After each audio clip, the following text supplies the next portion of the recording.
The moment of truth is here, folks. We are about to find out just how good our Junior Springboks are.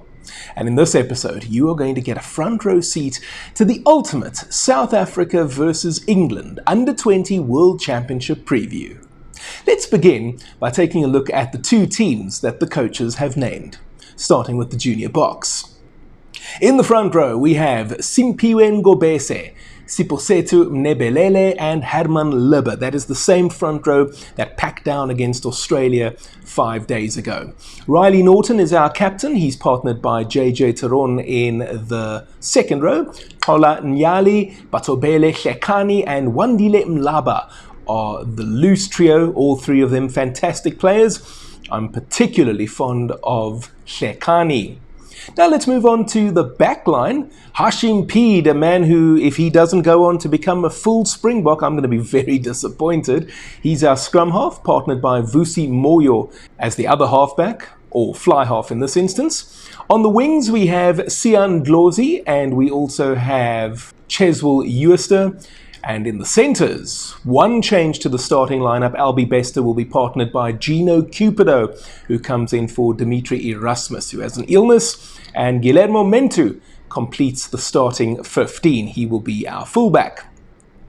Then the bomb squad, Yandre Skuman, Oliver Reed and Johnny Rasmus will again be the front row that come on a little bit later. Jaco Grobelaar is there again, as is Matt Ramau. And then two changes from the Matchday 23 from a few days ago against the Aussies. Keanu Everson comes in for Erich Visser, and Dominic Malgas is in. He has replaced Ian van der Merwe. Jaco Williams is again part of the Matchday 23. So just the one change in the 15 for coach Kevin Foote, and then the two switches among the replacements. What can we read into this? Well, the Junior Springboks were simply scintillating against Australia last time out. I think what we saw against the young Australians is something very close to our best side. And Coach Foote clearly thinks that too. Hence the minimal disruption to the side and the matchday squad as a whole. Let's look at England now, also starting with their forwards. Ralph McEachran, he is the loose head prop. He retains his place, while there are two starts for Bath teammates Kepu Tui Palotu. He's at hooker, and Vilikesa Sela is the tight head.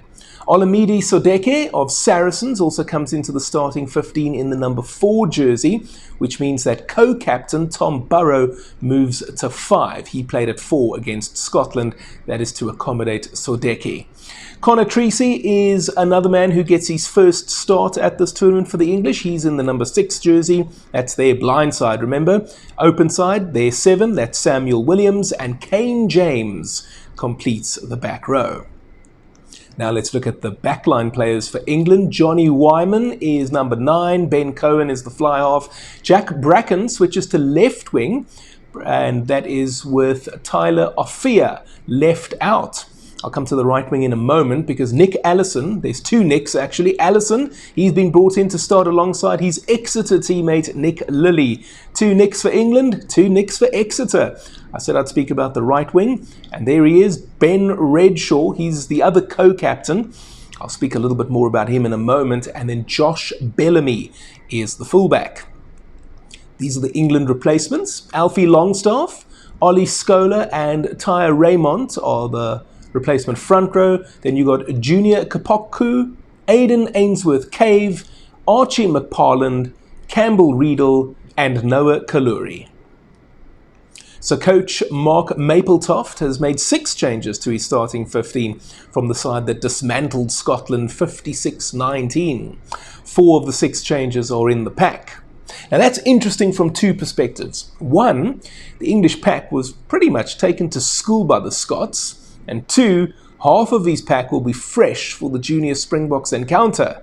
So it'll be interesting to see if they are stronger in that area or not. Now, having watched the Poms against Scotland, what I can tell you is that they have a pacey backline who are good at creating space on the outside. They like quick, short passes and clever offloads, as well as grubbers, which we've seen our boys do too. If anything, that's the modern way, isn't it?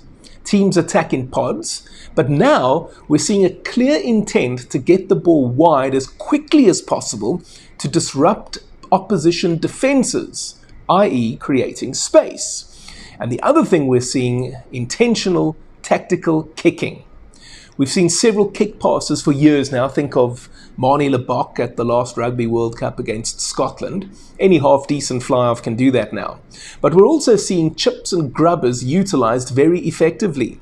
The thinking is that if you can't get through them, then you try to go around them or turn them around and win the pace contest. Your backline players have got a head start over their backline players who are now turning around. And of course, these days you've got a lot of forwards in the backline anyway, as part of those pods that I mentioned a second ago.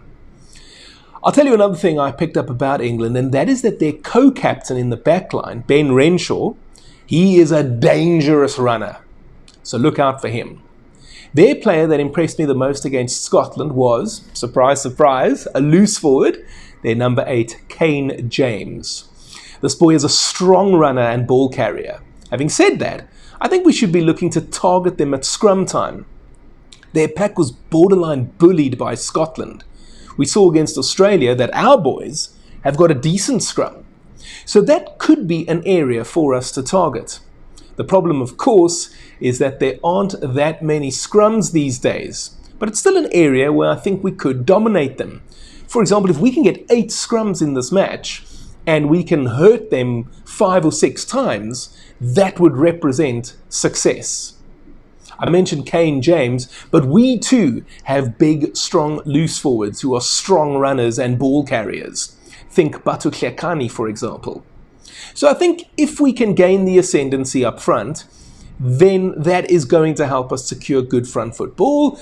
And if we can also secure quick ball at the rucks, then we have a dangerous attack that could wreak havoc. You saw what we did to the Aussies when we were attacking. Now look, I'm feeling a lot more confident about this match in comparison to pre-tournament.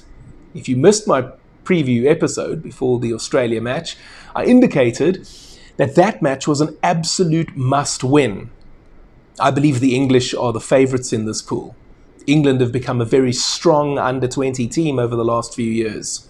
And we've also reached a point where they and France are now the top 2 under-20 teams in the world on a consistent basis. I think Scotland are the weakest team in the pool.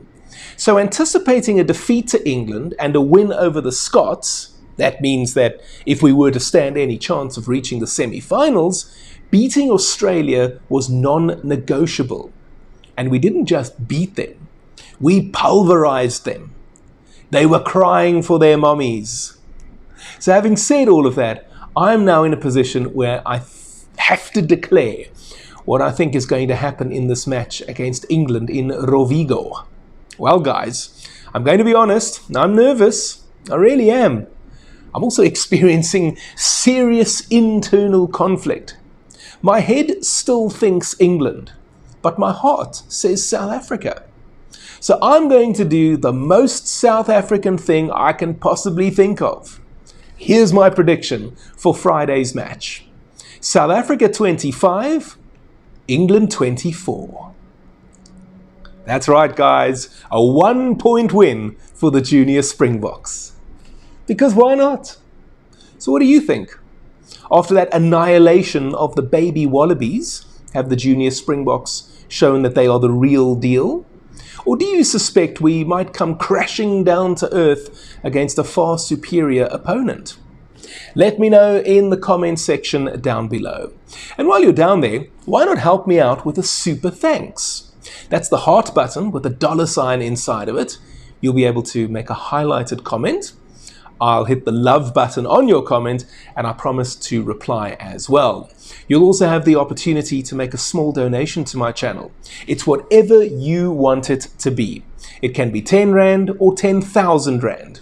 The reason I'm asking for your help is because I would love to do this full time, and I would also love to go to Australia in 2027 and cover the Rugby World Cup for you from down under with daily coverage. But I'll need your help to make it happen. Whatever you are willing to contribute, I'll be very, very grateful. And if you used to work at Eskom and you got a lekker payout, then I'm counting on you to do the right thing. If you're not yet ready to support me in that manner, you can also just spear tackle the like button, and you can also subscribe to the channel if you haven't already done so. And if you're watching this on the 3rd of July, it happens to be Bobby Skinstad's birthday. Bobby joined me for an exclusive interview where we discussed his colourful career as a Tri-Nations winner, World Cup champion, and Springbok captain. You can watch that video over here, and if you've already seen it, why not check out this interview with former Springbok fullback Ricardo Loubser, who went on to become a Springbok assistant coach. You'll be amazed at what he reveals. And I'll see you next time.